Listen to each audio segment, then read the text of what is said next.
Ikinasana ni Pangulong Ferdinand R. Marcos Jr. ang batas na tututok sa paghubog ng paglaki ng mga batang Pilipino, kung saan tulong-tulong ang mga ahensya ng pamahalaan para ipatupad ito sa buong bansa. Si Kenneth Pasyente sa detalye.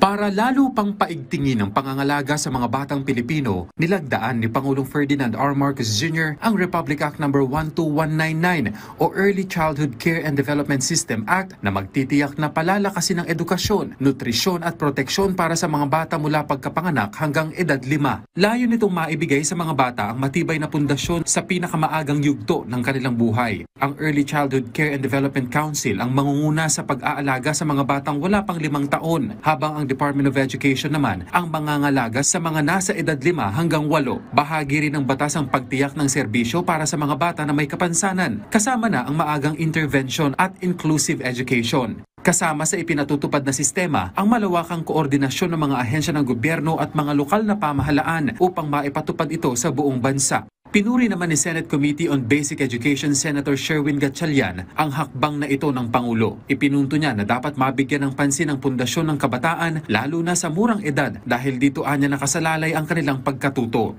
Ikinalugod din ng Second Congressional Commission on Education ng batas, lalo't inilalagay nito sa tamang direksyon ang sistema ng edukasyon upang matugunan ang ugat ng hamon sa pagbasa at pagsulat sa pamamagitan ng pagtutok sa nutrisyon at edukasyon sa murang edad.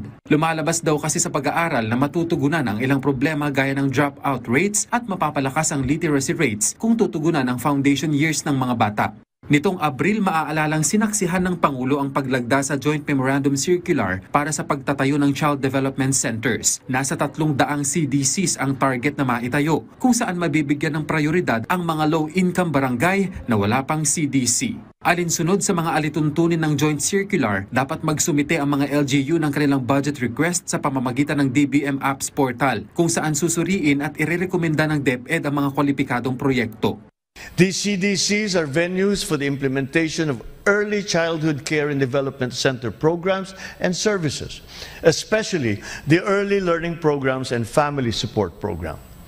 Sa mga center na ito, maaaring makapaglaro, makapagbasa at makapag-aral ang ating mga kabataan. It can also be used as a resource center for developmentally appropriate learning materials and a laboratory for conducting research, data gathering, and innovations about early childhood.